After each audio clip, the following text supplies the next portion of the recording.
ஆண்டவராய் இயேசு கிறிஸ்துவின் உன்னதமான நாமத்திலே உங்கள் அனைவருக்கும் அன்பின் நல்வாழ்த்துக்கள் கூறி இன்றைய தியானத்திற்கு உங்களை தயவோடு அழைக்கிறோம். இன்றைய தியான பகுதி எசாயா தீர்க்கதரிசியின் புஸ்தகம் 60ஆம் அதிகாரம் 1 முதல் 14 வசனங்கள். எசாயா 60ஆம் அதிகாரம் 1 முதல் 14 வசனங்கள். தியான வசனம் 8ஆம் வசனம். எசாயா 60:8.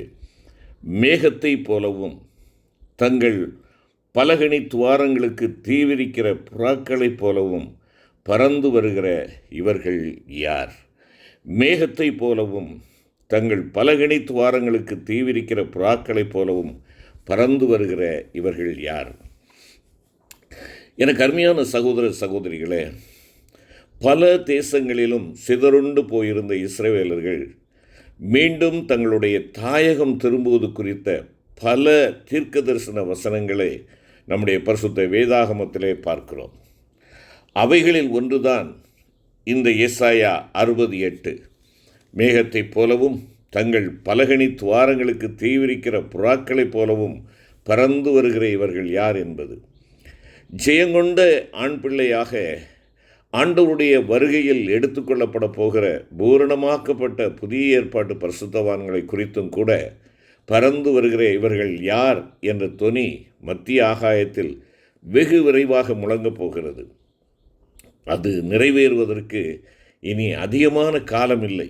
ஆம், கர்த்தர் தாமே ஆரவாரத்தோடும் பிரதான தூதனுடைய சத்தத்தோடும் தேவ எக்காலத்தோடும் வானத்திலிருந்து இறங்கி வருவார். அப்பொழுது கிறிஸ்துவுக்குள் மரித்தவர்கள் முதலாவது எழுந்திருப்பார்கள்.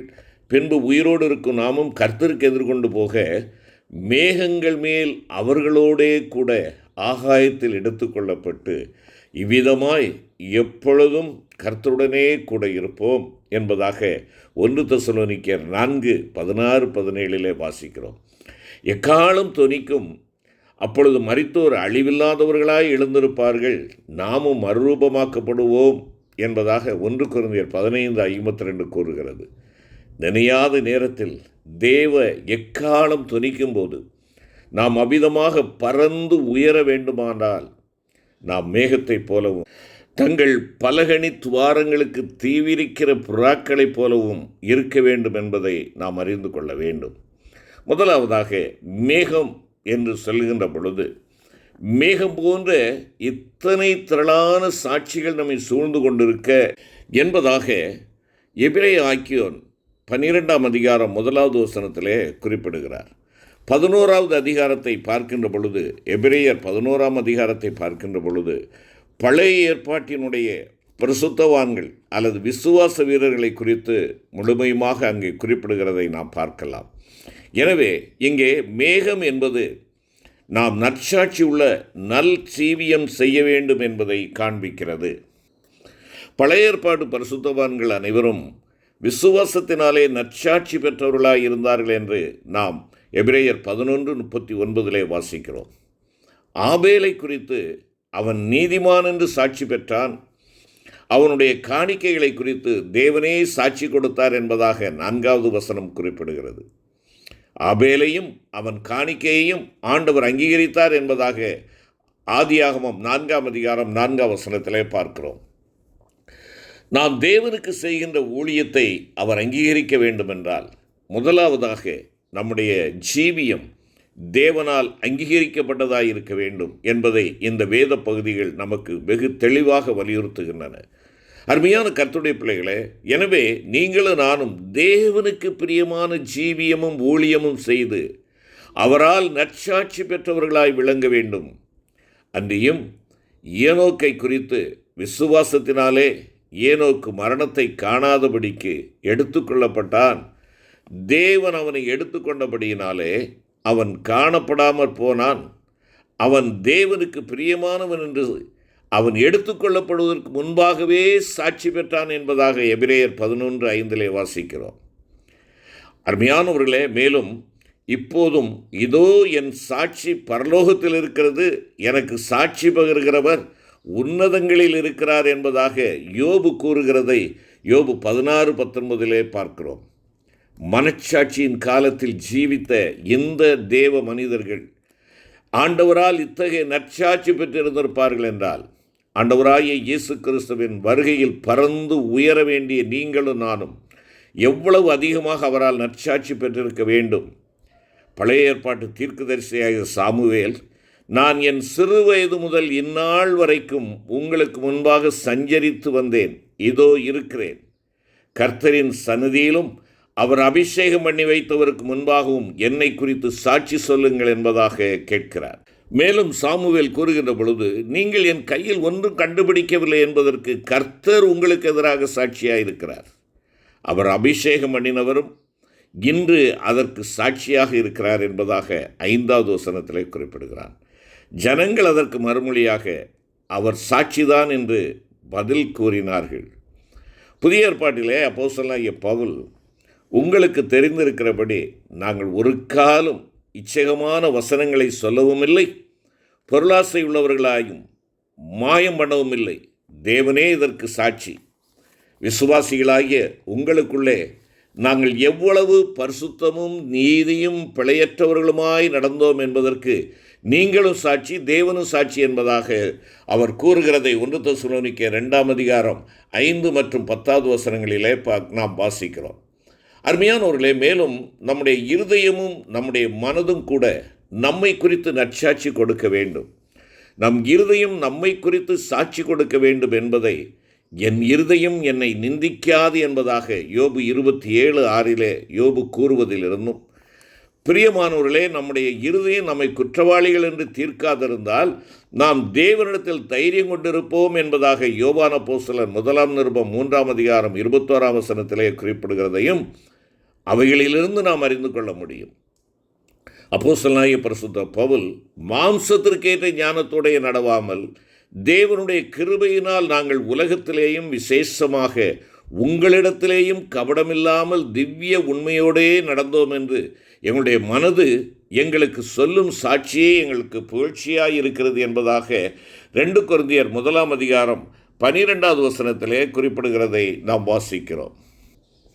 என்னை கேட்டுக்கொண்டிருக்கிறேன் அருமையான சகோதர சகோதரிகளே, அன்பான கர்த்தருடைய பிள்ளைகளே, மேலும் நாம் அறிந்து கொள்ளக்கூடிய ஒரு சத்தியம் என்னவென்றால், நாம் சத்தியத்தில் நடந்து கொள்கிறோம் என்ற சாட்சி நமக்கும் நம்மை குறித்து மற்றவர்களுக்கும் உண்டாயிருக்க வேண்டும்.